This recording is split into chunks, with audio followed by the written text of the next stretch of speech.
Look, man. Where? Oh, I see. Wow. Oh, my. Bowen, look over there. Wow, is that culture? Yes. My goodness. Oh, Wow. Yeah. Las Culturistas.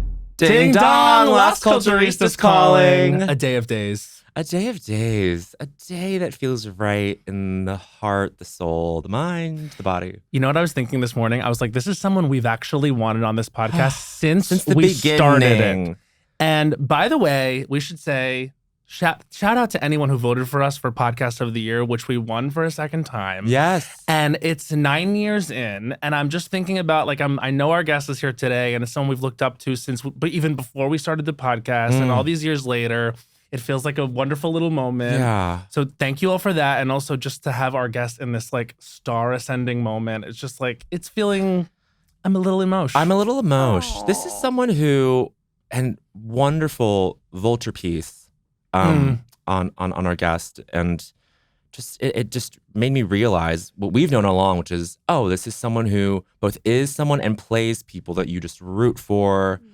We just love you so much. I know. It's so mutual. And this is like a decade in the making. It's no, seriously. And so basically we're about to bring our guest in, but just know, like, I mean, obviously the White Lotus, Insecure, How to Die Alone. I mean, there's so much to talk about, but for me, I was literally, when we finally met I finally, like, really in person met our guest, which feels crazy, like the other night after the Oscars, and I was like, you know, you to me will always be that flight attendant in that UCB basement. If you know, you know. Not on even- Mod Night. Not even UCB. This is a UCB Pitizen. This is a story pirate legend. We are three Pitizens in the room. Three Pitizens in the room. Is that title of ep? No. Oh my God. I'll jump. Wait, we gotta bring her. Let's go. Let's go. Everyone, welcome to your ears, Natasha Rothwell.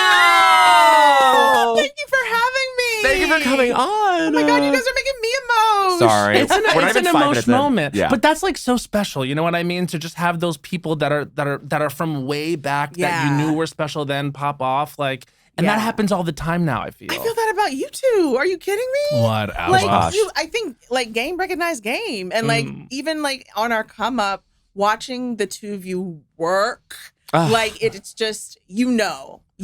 But you know that I was going through the whole process of, you know, screen testing for SNL, then being offered to write. And I remember reaching out to you and being I remember that. what do you think I should do? Because I just respected you to the fucking mountains.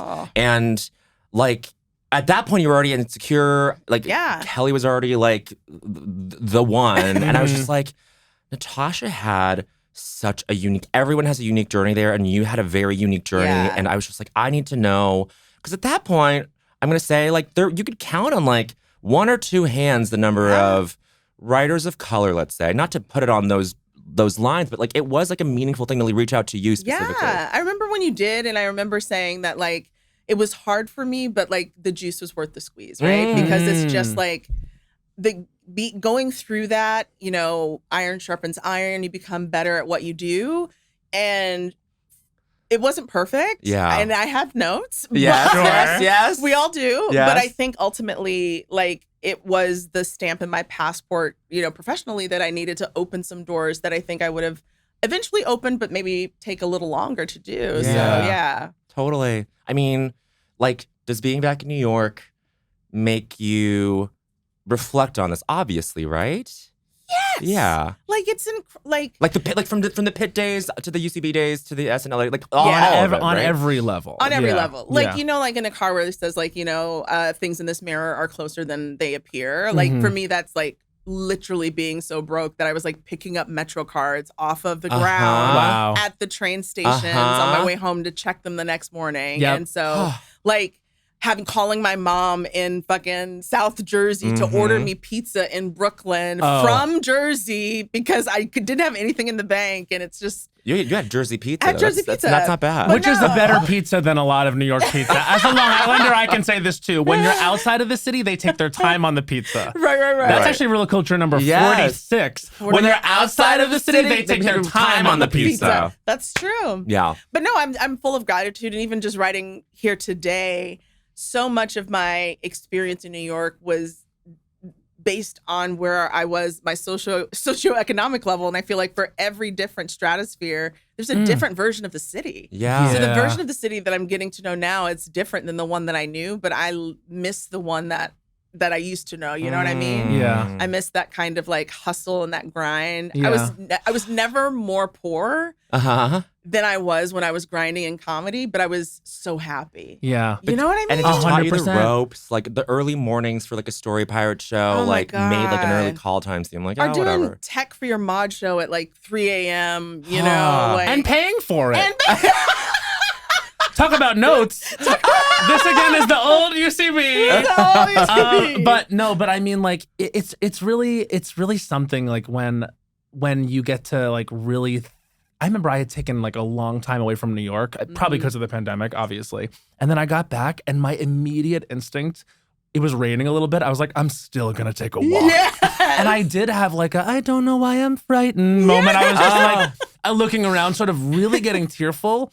Because we did, like, this is really where we grew up. Oh, yeah. When people ask me, because I'm an Air Force brat and I grew up all over, I was just like, but I became an adult in New York. Yeah. Like, I found out my voice in New York. I, like, made mistakes in New York. Yes. Like, New York truly raised me. And so, even though I didn't live here, super long, it was only 8 years, but even just driving here, I was just like looking at cars like, I remember crying on that corner. I remember that bagel shop, that ATM lets you take it out. You can get a 5 out. Yeah. Oh, wow. Tell us about that. $5 ATM. I found one. But so it's like all of those things. And you're just like, oh, I'm so grateful to have had that. And it feels like a collective experience, like no one quite knows what we went through. And the improv industrial complex is like that like the pipeline from improv to TV, like it's not what it used to be. No. Like they don't have it like we did. Like there was a time of being in New York or LA doing comedy in the way that we did, where it felt like so cool anytime, and it felt kind of frequent, I'll say is the word, but like it felt like there was a regularity in like, oh, this person got raptured up into the showbiz spaceship. Yes. And now I feel like I'm not like my ear isn't to the ground maybe, but like I don't know like of that same sort of like machinery that's happening. Yeah. I mean, I don't either, but the scuttlebutt is that it's maybe not the same as it used to be. And I think that like the beauty of what was, it was, like if you liken, UCB to like Catholicism and then the pit to like, Protestant.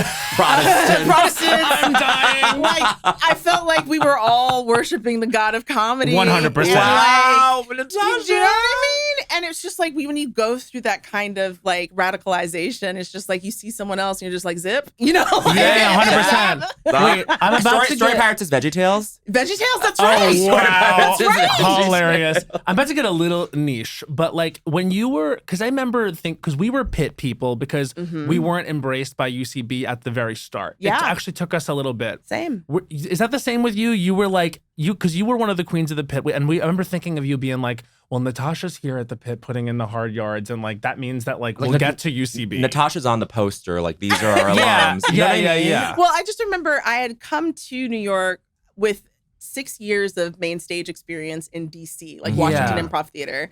And tried to jump the line at UCB of just like, I've been doing this for like professionally 6 years and I've been teaching. And they're like, no, take a number. And I was like, okay. Yeah. And so I went to the pit and Ali was just like, oh, like you can teach. Like, and so I was able to start teaching, and then I auditioned and got on a team. And so bless the pit then for like bless the pit. It's also where they held the showcase for SNL when I auditioned. It was at the pit. Oh, that was a famous night. Yeah, that was the famous night. That was a big night. Yeah. And so it was just, I think the pit allowed folks to be a little bit more, it's less rigid than the Catholicism than of the Catholics. UCB. Yeah. I remember also feeling like, than the Catholics.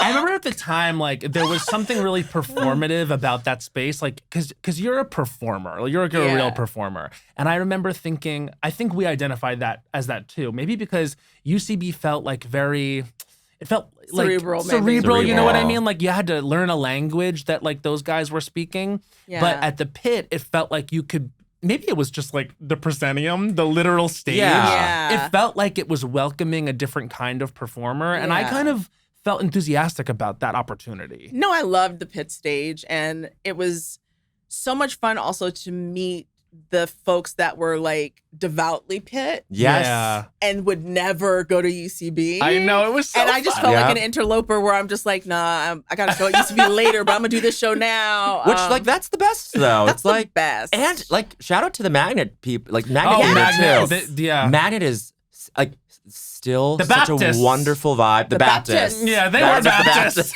Listen, we have figured it out. Yes. The Magnets were the Baptists. Baptist. Wait, by the end of this episode, we'll figure out what the Groundlings is. Even though we're not LA people, but we're gonna We'll figure it out. And Second City and all that stuff. Yeah. But like, I just remember. I mean, I remember seeing you at the pit doing the flight attendant, and I was just like, okay, like this is someone who she's gonna go the fucking distance. You know what I mean? Like I think you are one of those people who we just like modeled ourselves after. Anytime there was a Story Pirates story that like there would be a link to every story, every stock story. I feel like, were you in like Emergency Poncho? You did. So it was like Sorry, a Story I'm Pirates unlocking sketch it. called Emergency Poncho about a kid that gets a poncho put on him at a Mets game because it starts raining and it became musical. And you were in the tutorial for it, and that was one of the ones we always had did. to watch. I'm actually dead. No, I forgot about that. We really are like Emergency Poncho. poncho. Emergency poncho. Like a garbage It looks like a bag. garbage bag. Yeah. Oh wow. See, that's like I remember like the Story Pirates of it all really pushing me forward because I'm like, yes, the community is what's important. Yes. Yeah. And that remains true. And I feel like something about you is you're always in an amazing ensemble and you always put together an amazing ensemble. You just won the Indie Spirit Award for Ensemble in a New Series and with our pal Conrad. And even that connection too, like Fire Island being this great ensemble, and I see you in obviously Insecure and now famously 2 seasons of The White Lotus. Yeah. And you're in that family. Is that that's obviously not an accident. It's like you're not like booking purposefully these things, but it seems to follow you. Yeah, I'm always drawn to the collaborative arts. I think that's why I never, I have deference for stand-up, but it's never been my bag because I don't want to fail alone. Yes. Do you know what I mean? To me, it's just like, can we get a team together to believe in one thing? And even if we lose, it's together, so there's still a win. Yeah. Yes. And I also find that and again, like it does feel like it's chosen me more than I've chosen it, but I feel like of the ensembles that have chosen me, my entry point is always sort of with a character that's kind of carrying sort of like the torch of empathy. Yeah. And I think that's just innate in me. That's how I move through the world. And so whether nature, nurture, I'm always drawn to parts and characters that bring humanity to people who look like me. You know what I mean? Like, and I don't consider it like, an obligation or sort of like a burden to me. I get excited by that opportunity. Yeah. And that's like when I sat down with Mike for White Lotus, season 1, I had reservations because at that point, he hadn't had the scripts written but I loved him. I'm talking like loved him. one of the And greatest. I'm from Freaks and Geeks, Enlightened all the way through, Good Girl, everything. Mm-hmm. But then it's so good, right? But then then my team's just like, okay. And I was like, well, how many in the cast are people of color? And it was just like, it's you. And then there's one other girl, but like mostly it's like you. And so I'm in a servile position. And I was like, that didn't like make me want to, say no. I was just like, is he going to collaborate with me to help sort of like discover this character?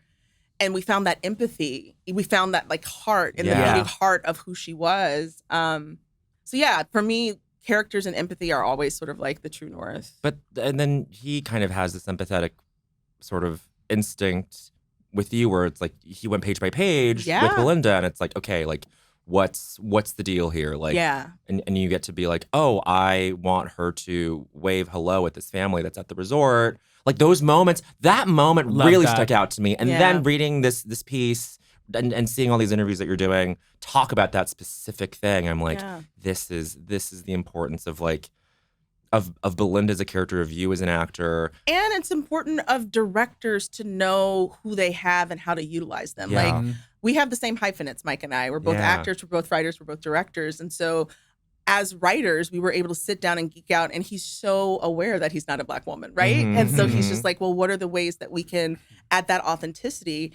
And I tell him all the time, I was just like, I wish more directors took, a page from that book of being able to know, I have a deficit, but this character or this actor who's playing this character might be a resource to me, but I have to humble myself to do that. And Mike is one of the kindest, most humble, like gentle, sweet souls that I've ever met. And so for him to do that with me season 1, and I was fucking nobody season 1,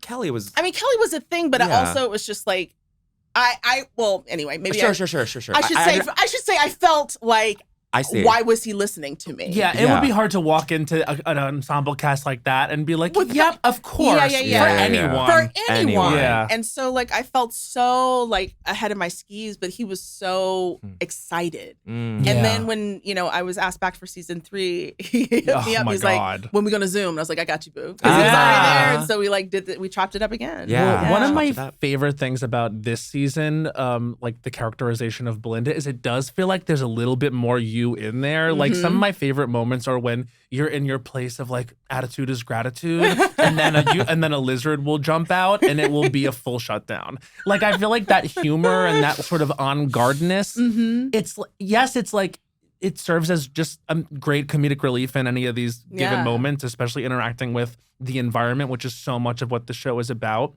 But also, for me, it speaks to the fact that like. It's you're dealing with less bullshit now. Like you are a version of Belinda now that is like, no, fuck that. I will self-preserve. So it means more to me than just those small interactions.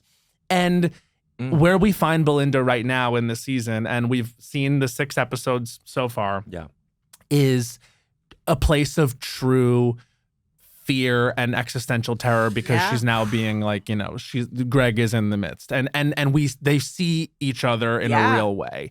So I wonder, like, what is that?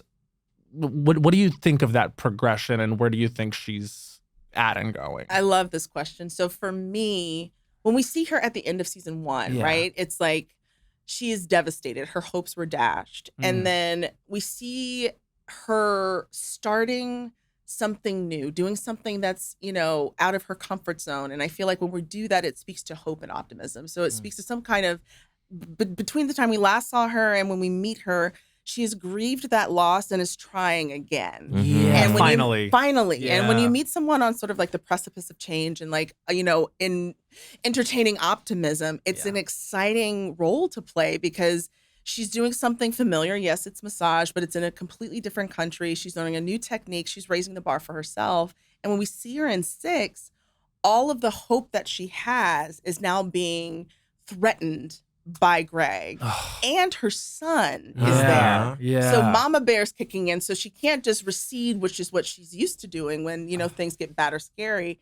Now it's fight or flight, and bitch is gonna fight. Like we want to see that activation. Yeah. Is she gonna be successul? I hope fucking so. But me too. It's like to pit her against, Greg in this way. I think Mike was so smart in the writing because it's the recognition is so heavy. And it hits so hard when audiences see that. And he's very sinister. And in John in real life, he's such a dear friend. He's also so sweet. You can tell. Yes. Like so sweet. Yeah. But when he got in character, there's one take. Great actor. Oh, I jumped. I was like, you can't smile at me like that.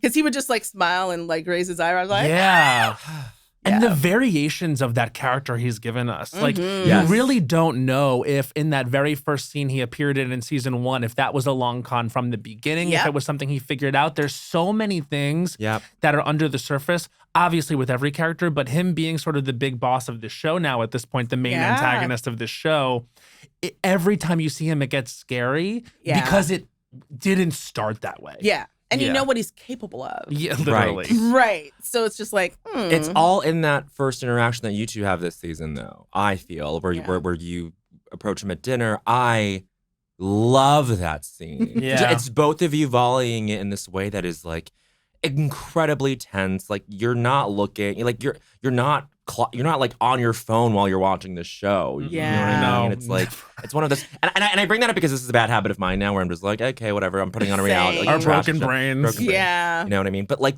this is the thing that I think we're talking about, which is you can fill in the gaps as a viewer on Belinda's journey between seasons 1 and 3, where it's like her hopes were dashed. She has convalesced in the intervening time of like, I'm gonna self-start again, like since being disappointed and feeling like I had this life preserver thrown at me. Yeah. I feel like the empathy that in the favor that she curried season 1, like, is there, and we see that like she has found a way to do that for herself, like support herself and cheer herself on. And and I also think like it's fun to see her, on a quasi vacation, because like we all have these vacation identities that we try on when we go out. It's just like, you know what? I got my vacation braids on. Let me like go out and wear these shoes that I've taken the tag off. I never wore them before, but I'm gonna wear them now. Yeah. So it's just like, it's playing with identity and like who she wants to be. And I think it's really beautiful to play with someone who's such, putty, ready to be molded. Yeah. And now she's about to be molded by circumstance. Right. So, yeah. I wonder how many months cumulatively have you spent living in 4 seasons? Oh boy. Because Or a resort, is or it like- like almost a year doing this I show? would be more because I did Sonic in Hawaii, and that was 4 seasons as well. Oh wow! So you have We're in the you're a franchise. membership. I'm basically like at this point, if they don't make me an ambassador, I don't know what else. I don't know But what else I need to do. it might scare people though. Like, did you hear about that cruise that's like, we'll take you to all the White Lotus locations. You can have a White Lotus inspired vacation.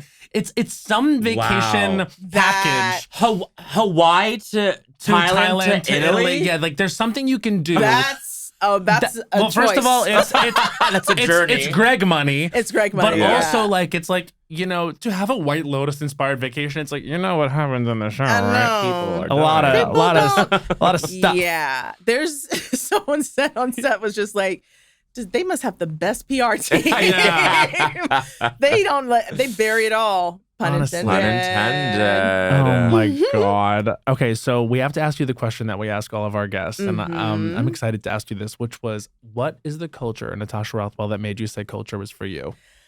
I thought about this question a lot. Mm-hmm. Also because I'm a fan of the show. And so I was just like, and I will say also, I've been trying to get on the show for 10 years, but my schedule's been so dumb. No, I mean, like, We've been trying We've it. been chasing each other. So this is the moment. This is right now. Yeah. And I'm like low-key embarrassed about what I'm about to say, Don't but be. it's so true. And it is the movie Grease. Let's go.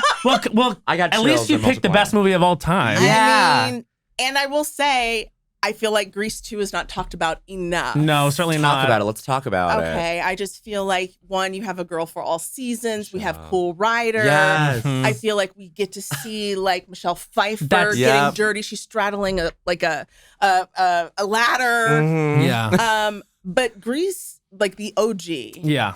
I just watched. I wore out the VHS. Yeah. Cassette. It would be on my Letterboxd 4, I think. Oh. If I ever get asked that Good one. question by It's a that good one. incredible organization, Yes. I will say one word, Grease. Grease. And then I'll figure out the other 3. But like, what is it about it for you? Because for me, I think there's something about it's some amalgamation of like the costumes and the way the Yeah. actors are committed to those insane characterizations and obviously the incredibly catchy music. Yeah. But is there anything specific for you? Well, the music for sure, but also like I grew up in the church, very chaste, and so I relate it with Sandra Good girl, D. yeah. Yes. Good girl gone bad. Come on. Yeah. I was like, give me A that narrative leather. I was like, yes. all time. So it was so much fun watching someone just like get pursued by the bad boy, and like Yeah. there was all of this kind of like it felt Austenian because they're like longing Yes. glances, and like there's just this tension of just like, when are they gonna kiss? And it just the I never tension of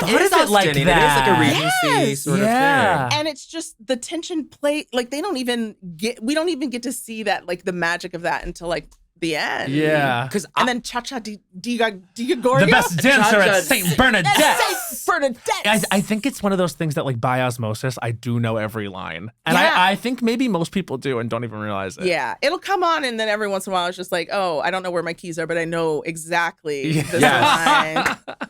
Like Grease is the VHS. The VHS of Grease would be like at any sort of like rented apartment that you would like you would go to on a family trip or something. Yep, It would be like in like the person's like closet or something. Yep. For me, the thing about Grease, which is the thing that musicals on some level should be because they are musicals, because the emotion is so heightened that you can't do anything but sing, is that it's the highest fantasy. It is really a is. fantasy in It the is. best way. They drive off in the car. Yes, into the sky. Into the sky. Beauty School Dropout. I was like, are you kidding He me? came from heaven.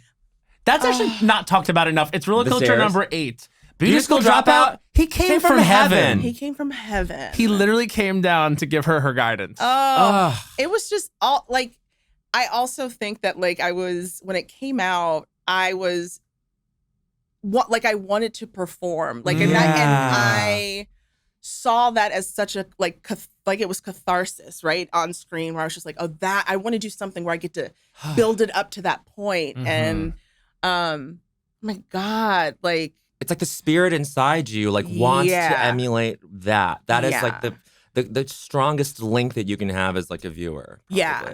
And it's so funny too because like the movie couldn't be more white, but like for me it was more about like the good versus evil, like bad and good. And like I was able to sort of watch it through that lens. And then just the jackets, like everything about it.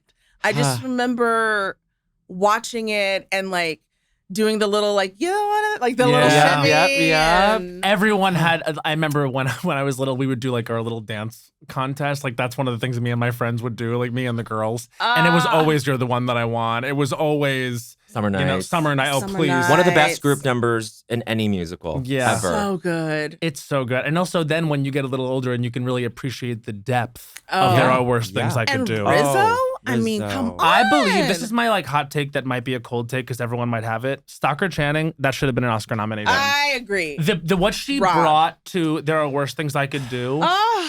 That's a moment in movies. It is everything. Yeah. And like you see her, because didn't she have she had an abortion or she lost the babe or something? She lost the baby. Or it was like a false alarm. Oh, or yeah, it was a something. false- something like that. It was like it was a false alarm. She's having these conversations. Yes. Yeah. And that's like In that that's time. a lot. And That's the whole a movie is a lot. lot. Like they're talking about like like during Grease Lightning. Those are some lyrics. That is. And that was my kind of like chaste brain missed that Yeah. until I was much older, and then I was like, oh no, Right. I know what that's about. You know what that's Did about. you do musicals in high school? I did. So I was Mama Rose and you were not. See, you need to God, take a little over. motto. You need to take over for Audra. I know. I met Audra when I was in college. She came to visit University of Maryland, and we were doing You Can't Take It With You. Gag. And she was in the hallway, and I have this like fun picture of me and her back then. But yeah, Wow. I did. You guys did obviously musicals in high We did school. musicals. He did. I didn't. Oh Yeah. He was like a he was like a Zac Efron in High School Musical. Like was an athlete, but like secretly wanted to perform. Couldn't do Right. it. It's your dad's sports. Sports. But that wasn't really what held me back. All he wanted me to do was be involved. It was more just like gay on Long Island. Right. All stuff up here. But I Yeah. found it eventually. Yeah. I just want like we all to. I do. just want to own up to the fact that Natasha said I was Mama Rose, and my brain glitched, and I thought you meant Mama Morton from Chicago. But Both but tour de forces. Never Tour de done Forces. Morton, but I did meet Queen Latifah at the variety party. That was really wait, nice. a She came up queen. to me. But at the Oscars, Yeah. no. Yes, she was amazing. She was amazing. She shines. on There's something Down. about her that like I remember I met her years ago when I was doing the NYU newspaper and I went to go interview her for Secret Life of Bees. Oh, Yes. I love And she that. came in with her platinum blonde hair and sat down and just it was like, oh, now I know what it's like to be in the presence of a She superstar. is royalty. She Yes. radiates. She is a queen. Yeah. Yeah. Yeah. Obsessed. It's one No, of those. Mama Rose. That is, I need to see that. You do need to take over for Audra. I Yeah. had the guy who played my husband in that show was so gay. He was so gay. He was Herbie. so Herbie. He Yep. was so gay. and the kiss that we have was on, like, I believe it was on the cheek. I was just like, what? Like, I believe it was on the cheek. I believe it was upon my cheek. I just remember it was so bootleg. It was high school, right? The have an egg roll, Mr. Goldstone. Sure. All of that. We had like a prop issue and it wasn't there. And I did improv I've been doing improv since high school. So like, did you object work it? Yes. And people were just like, it was a choice. And like, oh, I didn't know. And my director was just like, thanks for saving the scene. I was like, you got it. And I was just like, embarrassing. What? No, that is a pro move. No. My most embarrassing moment was auditioning for My Fair Lady. Yes, we did My Fair Lady. This was my junior year or my sophomore year. And I decided to learn sign language to the song that I was going to sing to because I didn't have confidence in my pipes. And so I forgot the lyrics to the song or the sign halfway through singing it. No. But my hands were already extended and moving. So it was just interpretive dance. Yeah, yes. I don't even remember what I was singing, but I just remember I was just like moving my hands and I left sobbing. But wait a minute. But I was cast. But you were cast. But I'm saying there's something special about that audition. I You leave the know. room and I'm like, I don't know what that was.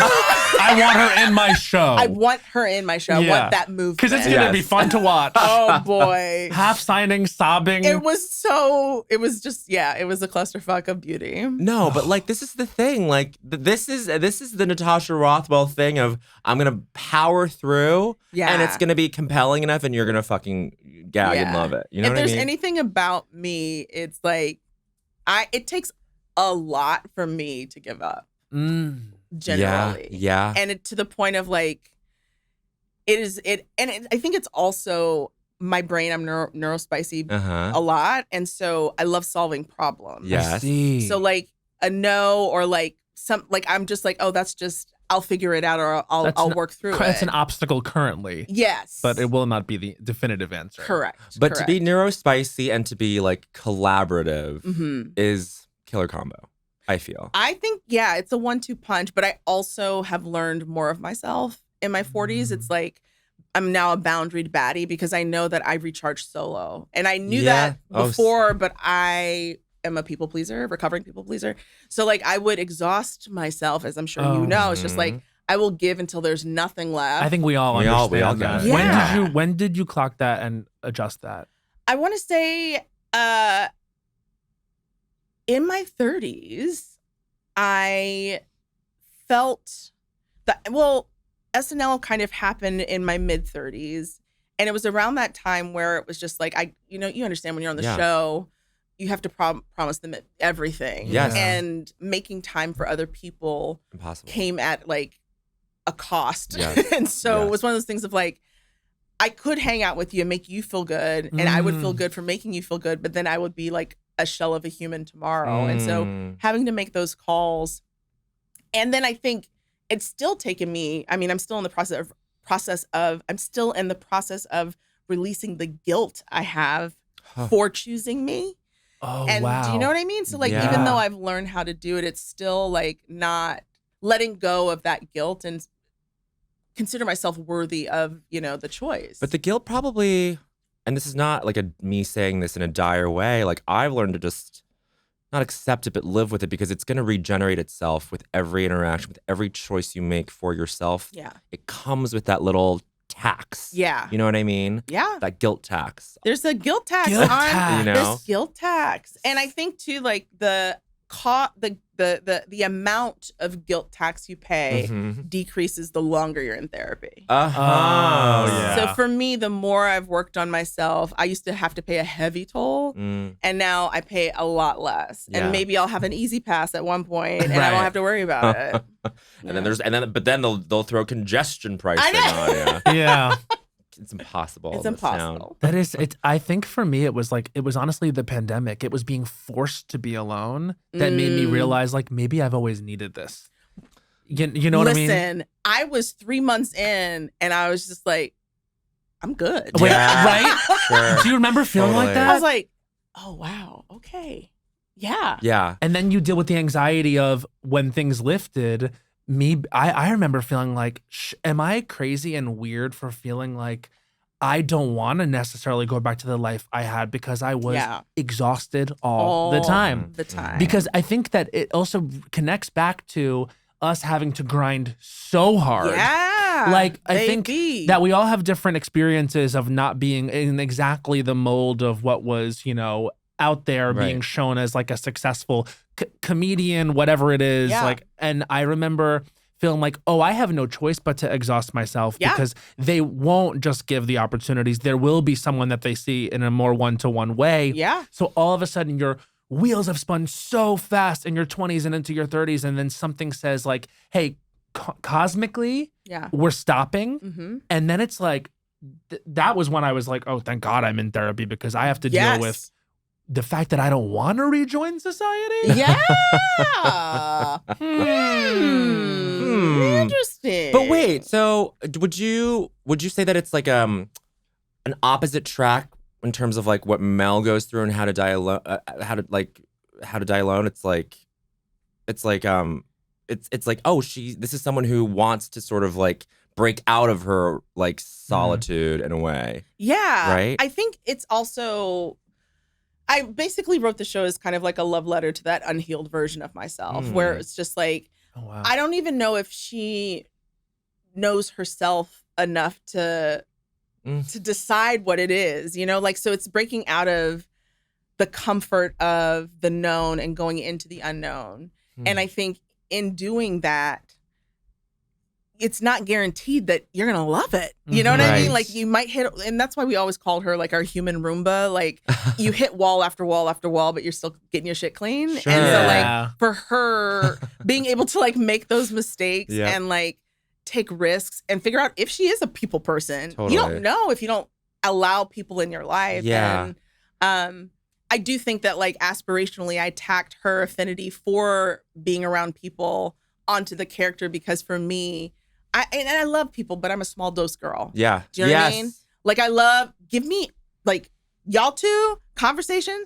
I will talk for 8 hours. And then we'll be good for a little bit. Yeah. And that's perfect. Do you know what I mean? Yeah. But, like, 100%. a room full of people don't need it. See, don't need it. How were you the other night then at Vanity Fair while we saw you? Like, cause that I get really anxious about those things. And then I find when I'm there, I'm okay. And I'm actually like, there's even enjoying it sometimes, but it takes me a lot to drag ass there. Okay. How do I say this so I get invited back? No. Say it. Okay. We love being there. So I loved being there. My default is not that environment. Of course. And so I parked myself towards the entrance and I people watched. That's kind of my happy place. Yeah. So I was just watching the looks come in, watching the people, watching conversations.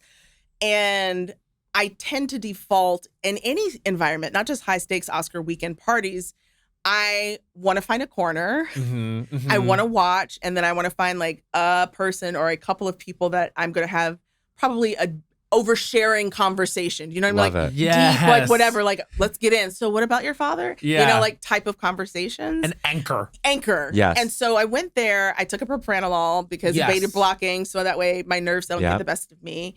I brought the director of development of my production company and she was tasked by my publicist to make sure that I did turns around the room. Yeah. Great. Oh, that's an amazing accountability. Can we make sure that Natasha does at least some turns? Just turns around the room. Yeah. So I would sit there and then she'd be like, you ready to go do a lap? And I'm like, okay. And then I do a lap. That's Austenian as fuck. It is, right? A turn around the room. A turn around the room. Turn about the room. I should have said that as the pop culture that changed my life, the miniseries. Of course, Pride and Prejudice. Absolutely. Well, no, that Grease too, wins. but Grease is, I mean, No, first Grease of all, is the answer. connecting Grease as Austenian is important.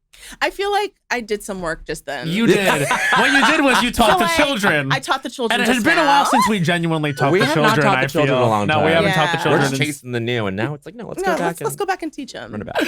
Olivia Okay, so Newton-John, you too. did a walk about the room. Oh, yeah. and it was good. It was good, and it's. I don't. This sounds so like fucking twee and like and like, but it was so cool to see people that I've only ever seen on TV and film. Yeah. And like, I'm not someone who fangirls because I Right. do feel that there's a distance between me and them. Yes. Even though I'm in the same room. And this Yeah. isn't some kind of like, woe is me, like, imposter syndrome bullshit. It's Totally. literally just like you reside on that stratosphere and Yeah. you're allowed to be there. And my joy is just observing, Totally. So that was my journey that night, was just like watching. I did go up to one person. You'll never guess. One person out of all of the people there. Okay. I didn't approach anyone but this one person. Is this I'm trying to someone? think who we saw. Is this someone who is like has been around for a while, or is A this someone? long Okay. time. Okay. I'm gonna say. I'm gonna say, Billy Crystal, because he was there. Oh, was he? No. Yeah. Because now I'm thinking, because honestly, what I'm realizing is that we did what you said, but it was with John Hamm at the bar. Yes. And so, I mean, we were so happy to just park with We're like, Hamm. hi. And so now I'm realizing I didn't see a lot of people, so I can't even guess. So I'm just going to throw out a guess and say, Oh, sorry, I hit the thing. Lithgow. No, John Waters. Oh, John Waters was there.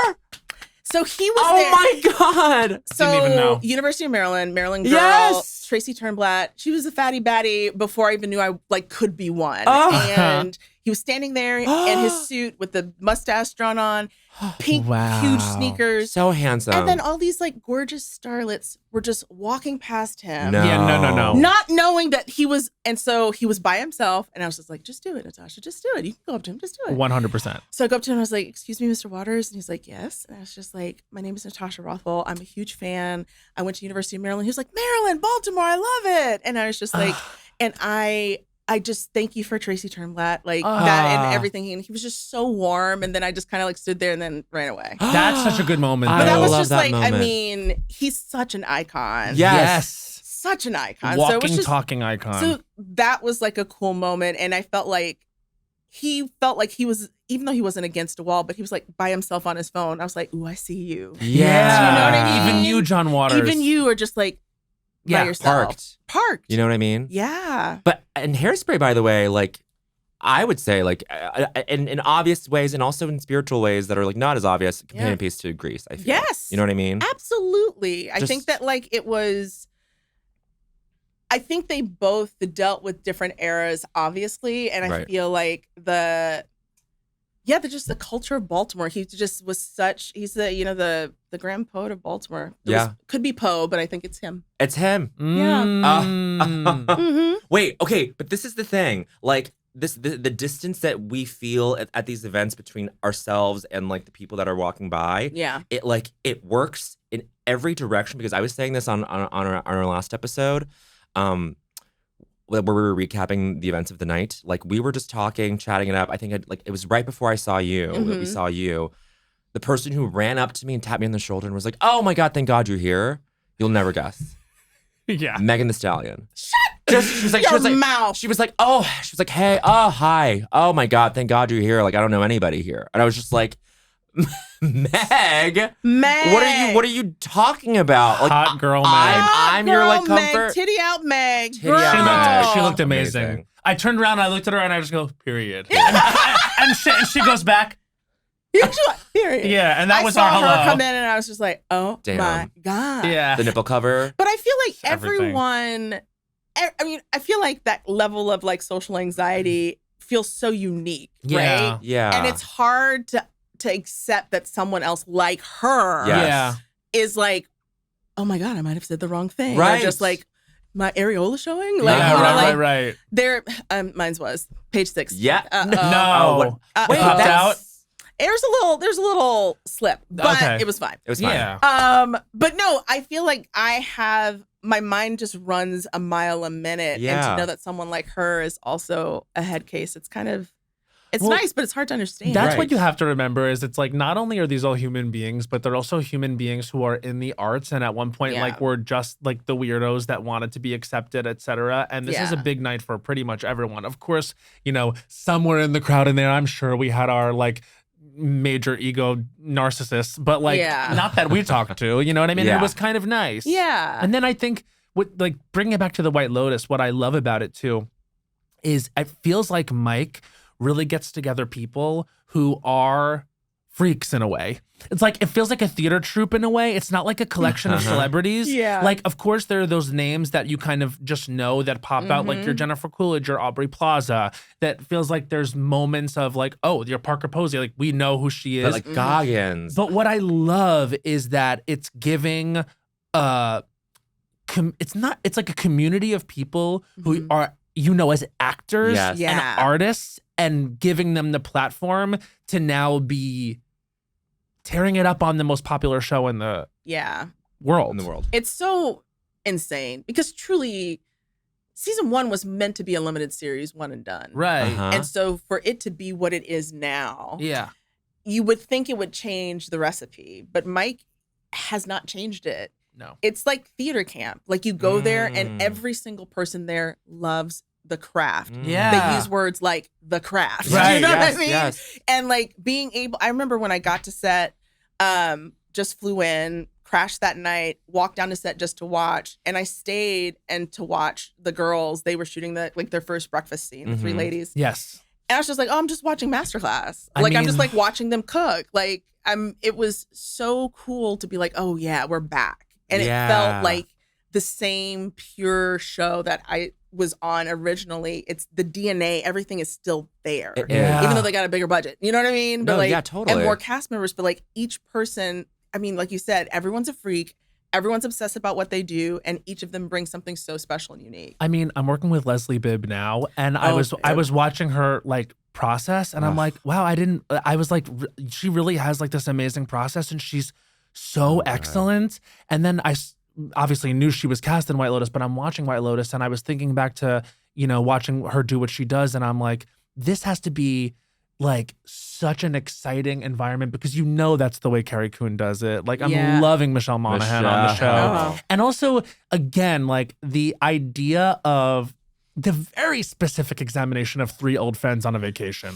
Like It's one of my favorite storylines. I would say. Mine too. I told Mike because I binged the whole show when I got all the scripts, and so that was one of the first things. I was just like, you have embodied adult female friendship in a way where I'm just like, it was uncanny. And something specific, so specific about one of them being a TV star. Oh God, You know what I mean? right? That's paid for it. Yes. Which Yes, I feel yes. like, and now that we're getting to the point where it's like, you kind of get the sense that she's, gonna maybe use that or Might bring something. it up. Might bring it up. Like might do the big boss vacation friend thing.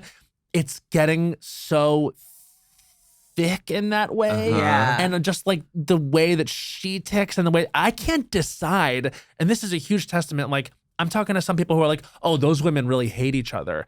But then I'm like, no, I think they really love each other, but are just frustrated by the way Their life lives have has gone. changed them. Yeah. And I think they're all really trying to connect with each other. I don't think that of course they've got their envies and jealousies and like their own personal insecurities, but I don't think we're watching 3 women that hate each other. Well, I think that like, and I don't know if you guys find this, like when I go back home for the holidays or whatever, you revert back to the version of yourself when you're around people who knew you when. Yeah, Thank you. And so I feel like what we're seeing is them in high school and middle school behaving with or trying to communicate with their actions instead of their words, right? Yes. And so there's this passive aggressiveness, and I think it looks like a lack of emotional intelligence when they all possess it, but they're opting not to. I think because they're when these 3 are gathered, they turn back into the versions of their self that felt jilted, that felt like they did everything, that felt like their beauty was all that there is. And so watching them play those subtleties, and then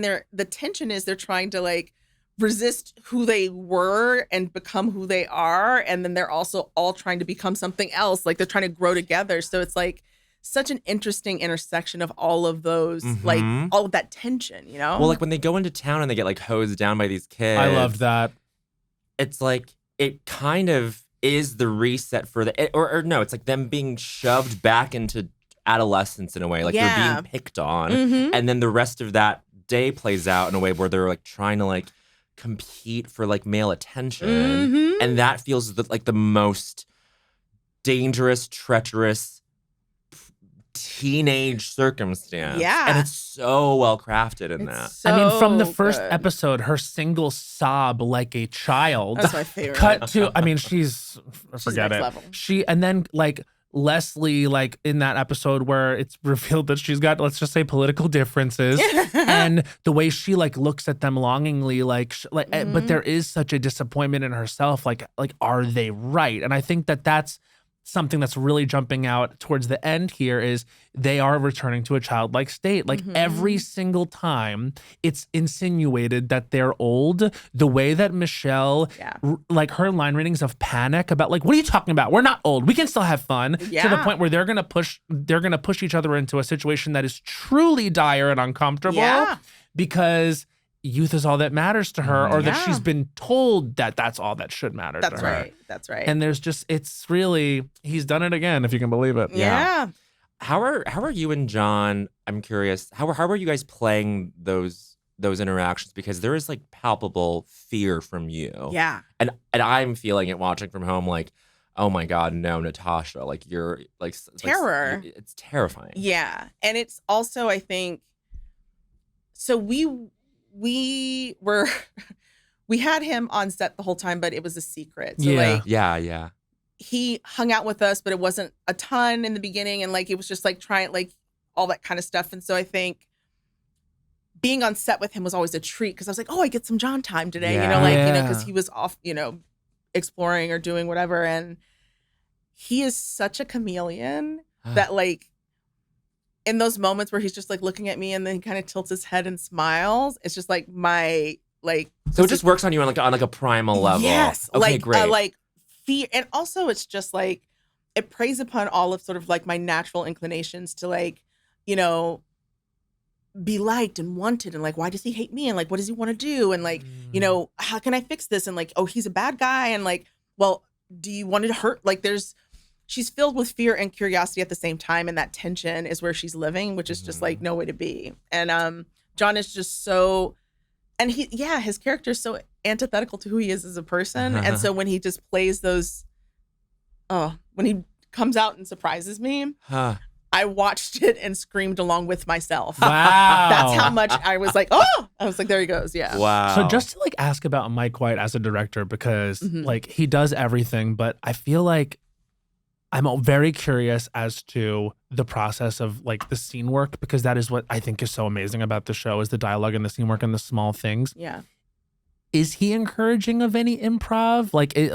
I would imagine with you, someone that's like got such a strong background and someone that he trusts and has done this, like, or is it kind of clinical on the page? Because I could see it being either. He plays. Yeah. So there's a scene in next week's episode. I won't spoil anything. 7, you mean? 7. Okay, oh, cool. no, it's not 7. Is it 7?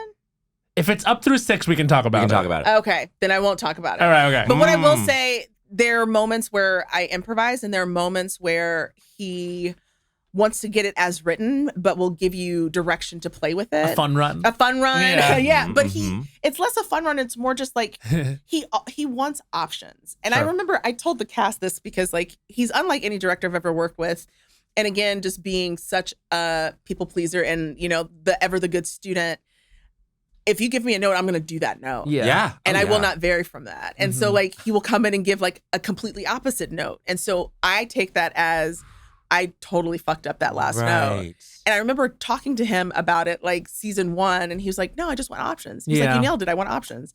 And so, and I also know him to be the kind of director, like he's not going to move on until he has it.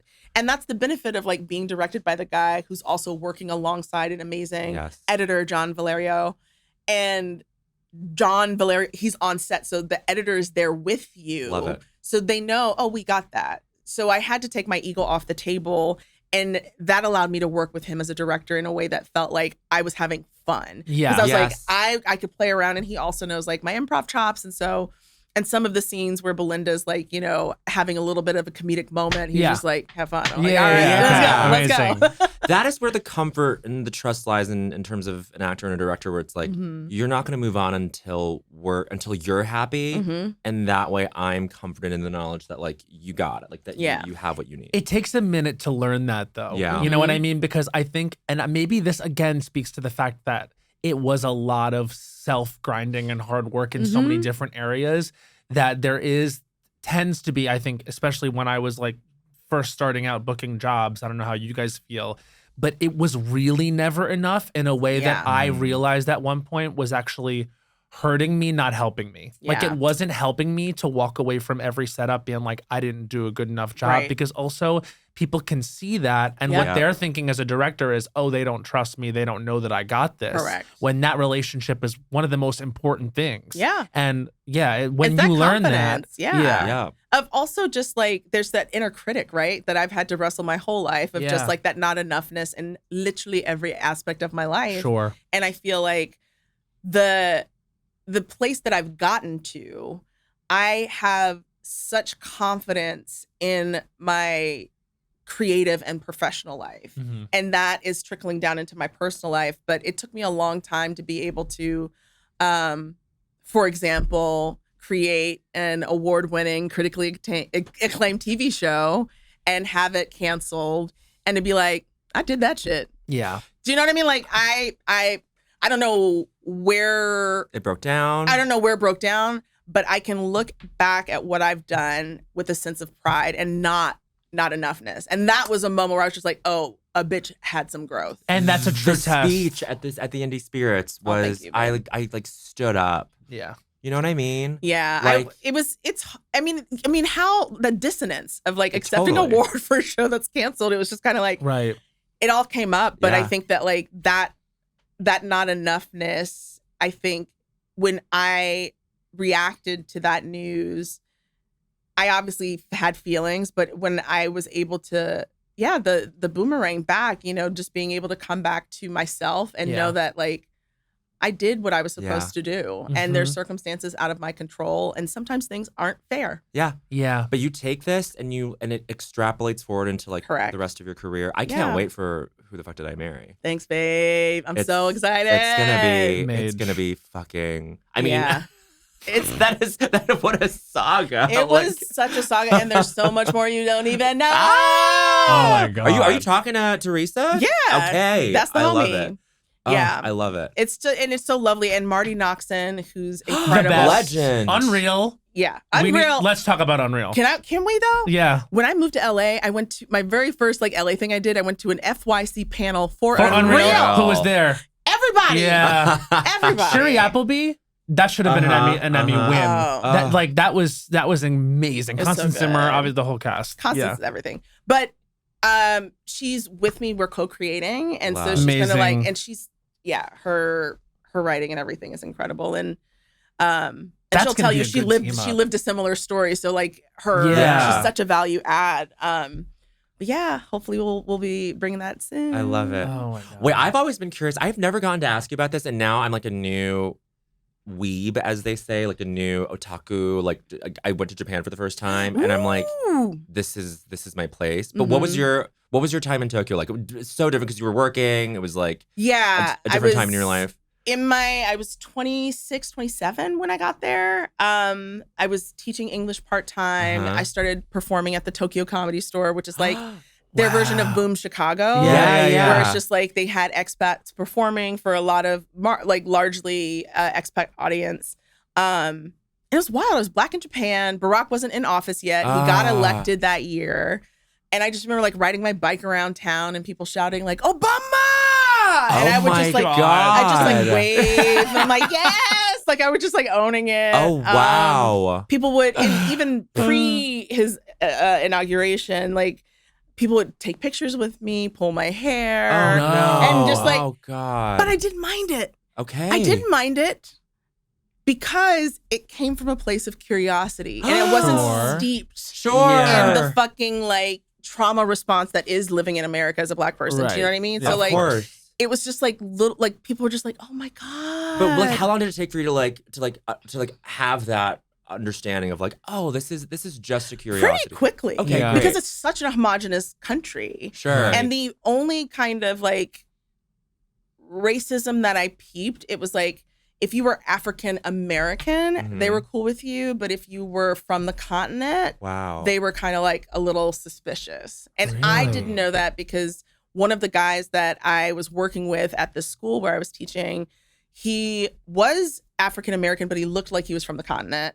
And we were going to this like karaoke bar and they wouldn't let him in. Wow. And we were just kind of like, well, what's going on? He's like, I know this happens sometimes. Let's go to another one. So that was wild, but I loved it. Like I had the best time. I loved it and I was obsessed with it. And then towards the end, it dawned on me. I was like, the reason the toilets are so clean and all that shit is because the reason why everyone knows where they have to go and fall in line is because it's homogenous. Yeah. And like, is that like a worthwhile thing to aspire to? You know Here's what I what mean? I'll say about I don't that. think so. I don't aspire to homogeny, but No. I think when you are in an environment where you are othered, you see yourself more clearly. I felt like I was wearing Always. polka dots to a stripes party. Yeah. Everything that I was trying to run from, I saw more acutely. Mhm. And for me, being in an environment where I felt so seen and so watched, Yep.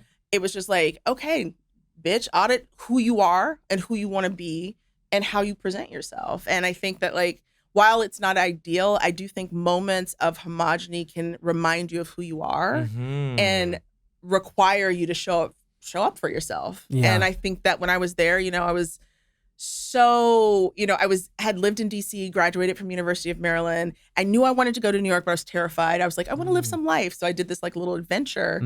And wherever you go, there you are. Yeah. truly And every I feel time. like that's also like That's White Lotus. Well, That's I was what gonna it say. That's White Lotus. Especially when you're on vacation and you're supposed to relax. Especially. I feel like that's one of the greatest things about it. Is That's it the really genius thing about the show, yeah.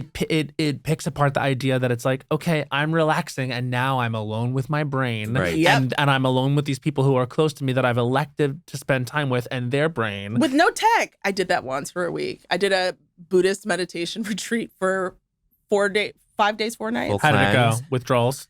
Oh yeah. Yeah. This was like no tech, no speaking. Damn. Oh, I've heard of these. It's not. I've heard of the no speaking thing. Yeah. Yeah. Yeah. No. And you do hear the thoughts more loudly or what? Like what's going on? I felt like I was at like a rock concert. Fuck. Yeah. Because there was no way to, and here's what I did. So like, again, rule follower, before we entered the silence, you could ask questions. Yes. And I was just like, books. I brought books. And he's like, nope, because you're just like distracting yourself. And I was just like, so no books, like I'm trying to go through all the things. Like I know no gadgets, but I was like, what are the tactile sort of like analog things I could do to like, Soak in, yeah. And he was just like journaling. That's the one thing that was permitted. My hand Whoa. was throwing up gang signs. Yeah, I wrote yeah, so much. yeah, I was like, cramps. I was like cramping because I needed to have some place to put it. But I will say, it was clarity times 10. It was amazing. Eventually you got there. Eventually I got there. Yeah. Like I kicking and screaming, clarity, and then now I'm also just like glued to my phone again. Of course. See, one of the most anxiety-inducing scenes of all of White Lotus so far, and I obviously it was because it was the first scene, and I was like waiting to see what was happening. But when Zion was sitting in meditation, I was just like, it makes me anxious. I know. People always it's say a like, you know what, you narrative need to device. go, yeah, go home and meditate. I'm Yeah. like, see, you're driving me nuts. And I also think that there's something to that in the whole show. This idea of what happens when you sit with yourself. Are Yeah. you even able to entertain that idea? Yeah. And I just think those themes are becoming even more clear as we get to the end. Like, who are you really? Who are you really? And it's just reconciling the like who you want to be and who you are. And I think that's the constant struggle. And I think the more you resist the truth of who you are, and don't adjust your aspirations to be in line with who you are, Yeah. that's just where the tension lies. And I think Mike does that so beautifully in the show, because you have all of these people like hitting who they are like head on. Yeah, I mean, Yeah. it's just really interesting because in now thinking about this thing of like the absence of tech and all that stuff, it's like it's a place that's asking for you to let go of all those things, and now we have the older Ratliff gentleman like panic because he can't communicate, needing to do that to like get information, and it's driving him crazy. Parker has lost her drugs. You know what I mean? She's going to be without her things. I think, honestly, Patrick Schwarzenegger, no one wants to fuck him in that entire place. And he's got this like thing in his head that's where his power lies, and his like, vitality and sexual prowess. And he's just getting all he can get that from is his goddamn brother. Yeah. And it's just been a really interesting, specific test of all those things. Yeah. I mean, and I think too, like with each of them, you see the ugly coming to the surface. And I feel like with Zion, played by the very symmetrical Nicholas Devaney. What a So beautiful cute. man. It was a very like Oedipal complex moment. Yeah. Have you met your son? Have you met your son? I was like, Mom!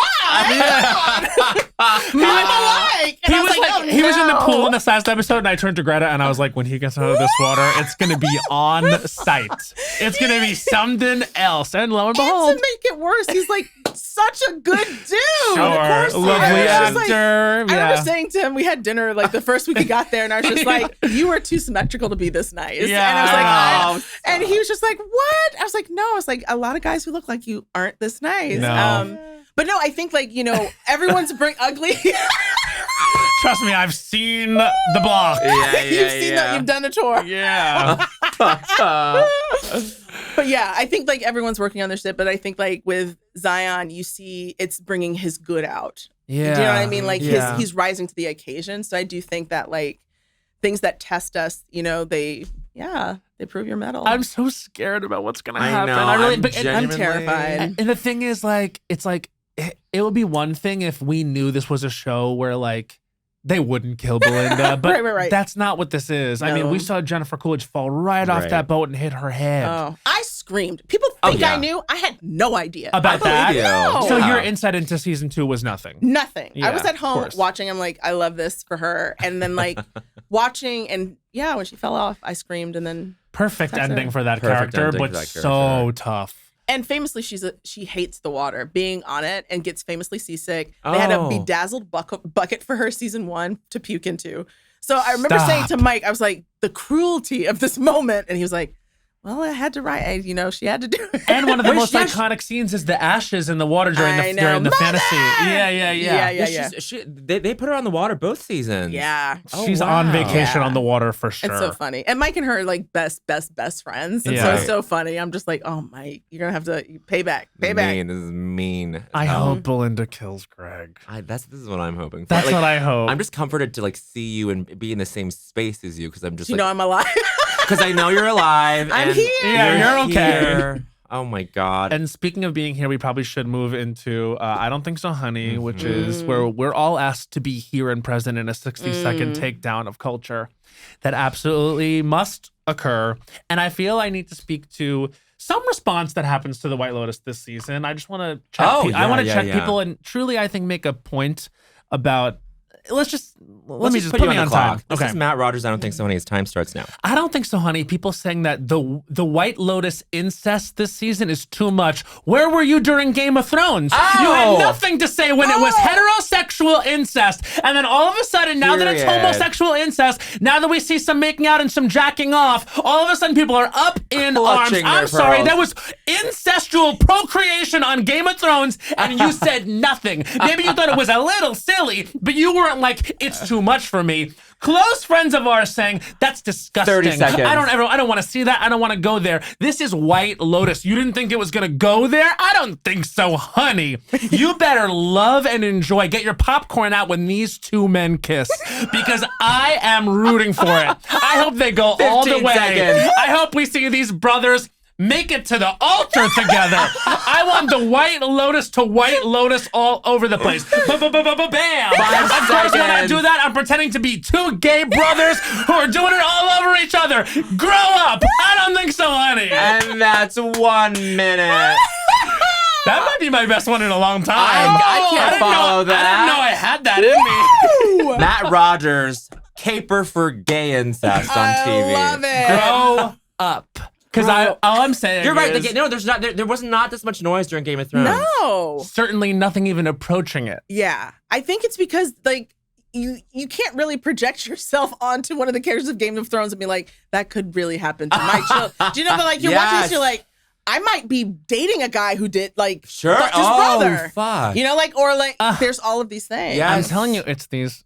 Well, let me not, but let me. It's these families with a lot of money that things go back a very long time. That is where the weird stuff happens. Weird and stuff that it happens. is no mistake that they are that kind of like family, and they're engaging in this type of thing. And what I'll also say is that the discomfort with it is, and this is very intentional, I think, on Mike White's part, and he's been like this from the beginning, there is a fascination with the male butt, Mm-hmm. and it makes Lot of people butts. think of gay sex and the ick factor therein. And I'm just saying that is the way we make love. Get over it and grow up. It's Grow up. Theory of the abject. You don't like it because there's poop is nearby. Yeah, that's what I'm That- saying. Is that- it's like that's It's part of it. scatological. It really is. it's scatological, and what I always think, like, is he doing a butt call for his male actors, because it's always popping off. A butt call. Adam DeMarco, we will not forget. But like, I'm just saying, like, I see what that is. Yeah. and therapy. It's Shakespearean, right? Yes, it Right. is. Like, to me, I feel like that's the cool thing about the motifs he's using this season. Like, it feels very Classical. classical. Yes, I would agree. And also, I really appreciate that in the second season too, with the opera of it all. Oh yeah. Like, I thought that was, Yeah. there's really, and it blows my mind that he can make these shows. Obviously, they are White Lotus, and they come with those themes. We, of course, have this very similar setup every season. But this, like, real commitment to and fascination with the culture surrounding the places he decides to explore, I think is even more impressive than people realize. Oh, Absolutely. this season is incredible. Yeah. I'm seeing a lot of people who have a deep knowledge of Thai music history, of like the rock and the disco and all these different genres that have like moved through Thailand. Like, people being like, no, the way that the music supervising on the show is excellent. The way they're using Thai Exquisite. music is very, very, very like sophisticated. Yeah. I would say. I feel like Thailand for me feels like a character on the show this Yes, season. Of course. And I think it's a beautiful love letter to the culture of like Thailand. Yeah. And I learned when I was there, I had no idea. They've never been colonized. Uh-huh. They- Oh, really? They've never been to war. Right. And they call it the land of smiles. And so it's just the foundation of Thailand is this openness. Yes. And it's pervasive, and it like the Thai crew was like, every Thai hand that touched this production was just like, did it out of love. Yeah. And I've Yeah. never been surrounded by that, in the Oh, same beautiful. way. And yeah, I think that like from music supervision to all of the The things, performances, obviously. I mean, of course. Yeah. And just like they tapped like Thai royalty to be a part of Mm. the show. I mean, Lalisa, of course. This is think segueing she's into mine. So fabulous. Yeah. I just feel like, I mean, it's impressive. Yeah. This is segueing With that into mine. segue, Mhm. I'm going to whip out the phone Okay. and say Bowen Yang clearly has, and I don't think so, honey, today. Yours is about too much being said about something. Mine is about not enough. And with that too much, not enough narrative, this is Bowen Yang's I Don't Think So, Honey. His time starts now. I don't think so, honey. There should be a huge din of conversation around Lalisa's performance in White Lotus season 3. I'm not seeing enough chatter, discourse about the groundedness with which she is performing this character. All the scenes between her and Gaituk are so sweet. I'm nervous for that. Something bad is gonna happen there, and I don't like it. I don't like this feeling in me that I've been sitting with for weeks. But she is blowing me away. Obviously, Blackpink stan, Lalisa seconds. stan for life. She was someone that my starstruck moment at the Oscars was honestly walking past her as I was coming off presenting and she was about to walk on for performing, and we waved at each other, and I was like, oh my God, Lalisa, that smile, that $1 million smile. I love Lalisa 50 so seconds. much. Why aren't the gays talking about this more? Why aren't there more? You know, I just want to see the memes. I'm not seeing enough Lalisa memes. I'm seeing a lot of Parker. Evan, We love 5 Parker. I'm seconds. seeing a lot of Patrick. We love Patrick.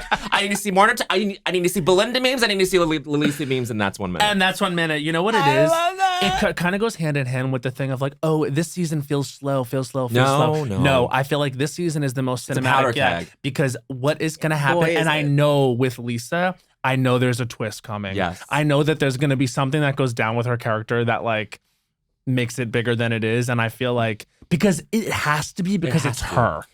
It's Yes. just so The eyes closed. exceptional. I know. I love her so much. yes. I met her mother on set. She's so down to earth. She's just real Yeah. and so sweet, and like just loves the craft of acting, and Yeah. like was so nervous to like, Really? and she is like she would be out and about, like if we were like, oh, let's go grab dinner here or whatever, mobbed Of by people. course. Like in Thailand. Yeah, Like international she is- superstar. Yes. Yeah. Like it was insane. Like Beyonce level fandom over there. And she is so gracious and like kind and But the acting is out of this world. out of this world. Well, talk Out of about this someone world. who is used to working her fucking ass off. I mean, like, have you seen the documentary? Oh, yeah. Yes. Like, it's. My You sister have to- made me watch it before I went to shoot. I was like, I need to do some more research. I can't just listen to the music. She's like, you need to watch the docs. Yeah, we saw them at Coachella. It was like 4 machines. Wow. It was wild. And I mean, like a person like that, I would say, like I say about Beyonce, Yeah. don't put anything past someone What that is works Lalisa that hard. sign? I don't know. Oh, we need to find Probably a out. Virgo as well. I mean, I would feel like assume. she moves like a Virgo. You know We what I mean? need to find out. What are you? Can you guess? Wait, because I would have said Leo, but now as a Cancer? result of this conversation, I don't know. Are you a Scorpio? I'm Libra. You're a Libra. Okay, so we had Kate Blanchett yesterday, and she was saying people who are Libras aren't necessarily as out and proud about their Libra-ness. Mm-hmm. Are you out and proud about your Libra-ness? I love my Libra-ness. Libra is not something to not be proud of. No, Yeah. I love it, but we were just saying, like, Libras don't feel like they need to tell everyone they're a Libra. No. Yes, like, exactly. we're a Pisces and a Scorpio, and we're so out and My proud dad's out here. Pisces, Scorpio, bestie. Oh, 100%. Yeah. Water signs. Okay, she's an Aries. Oh! I like that. There's a fire. There's a fire. I love that. I like Yeah. that. In fact, I was looking at ram it. forward. One of those Yeah. like swipe through Instagram things today that's like, here's what a Cancer needs, what and Yeah. it made a point about Pisces and Aries, so I might have to text Lalisa. I feel like you Support should. I'll get her information. Yeah. She'll love that. Oh boy. She'll love it. Okay, is it time for your I don't think so, Oh honey, or god, what? I'm so nervous. Don't be. Do not be. You're made for this moment. Okay. Okay, this is Natasha Rothwell's I don't think so, honey, and her time starts now.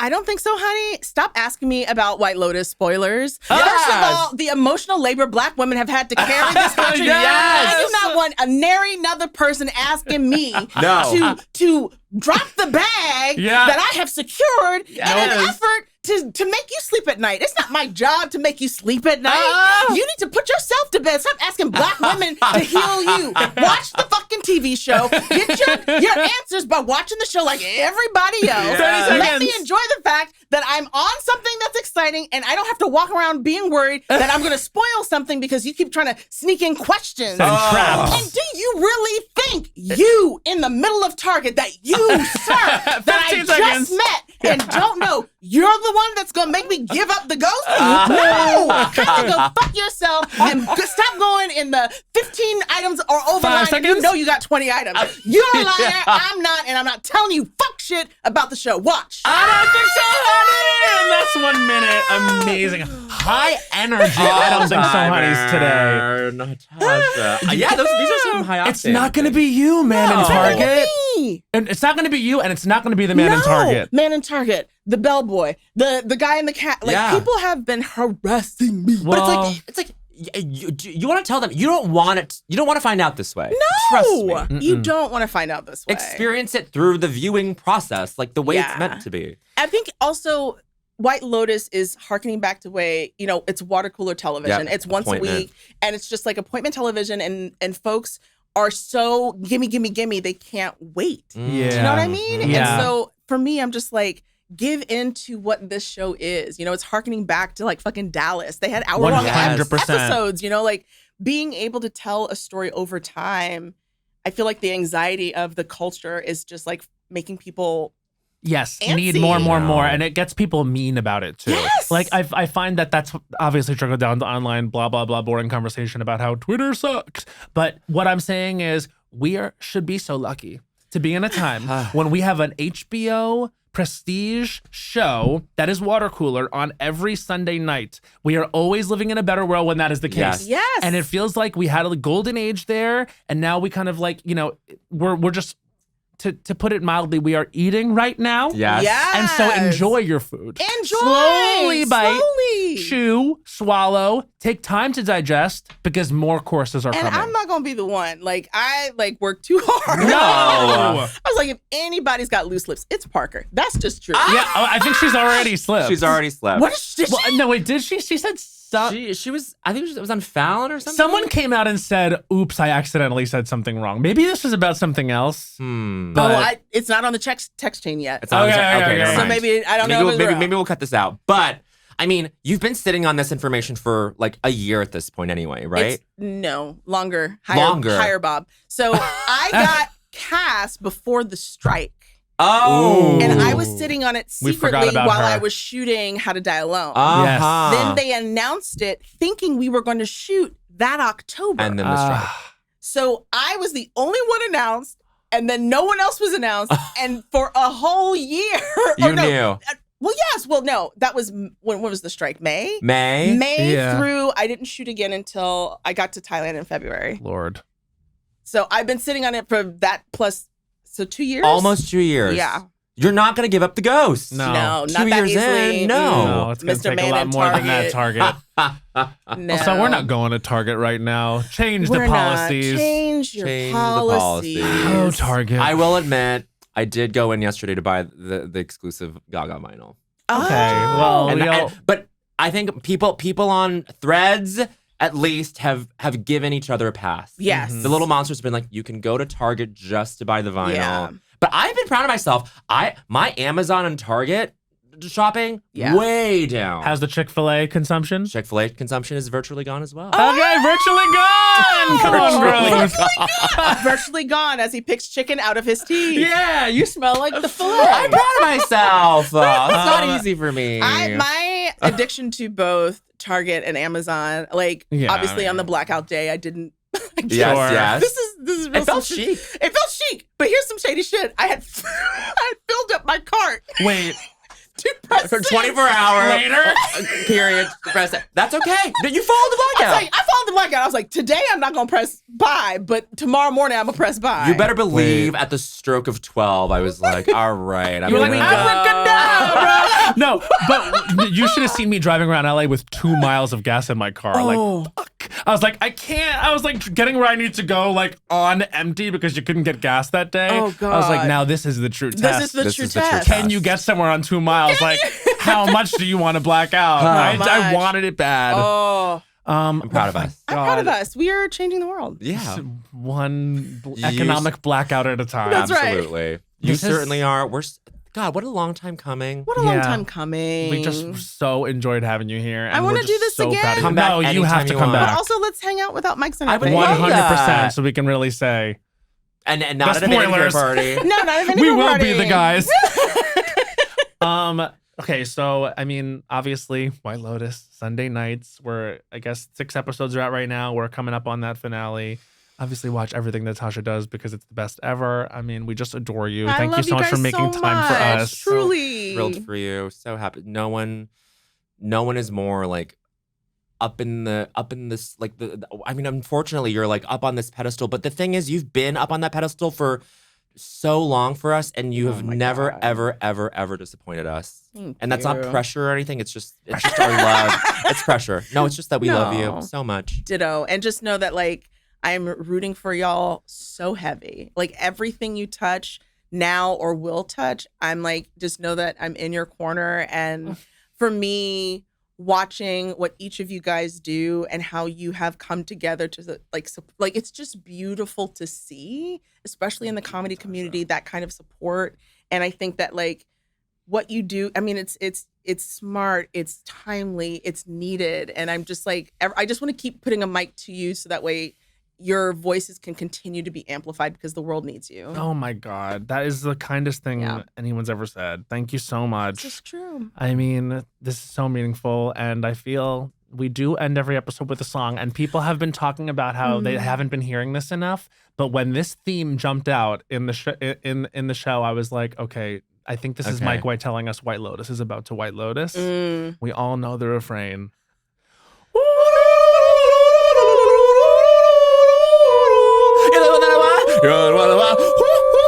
Honey!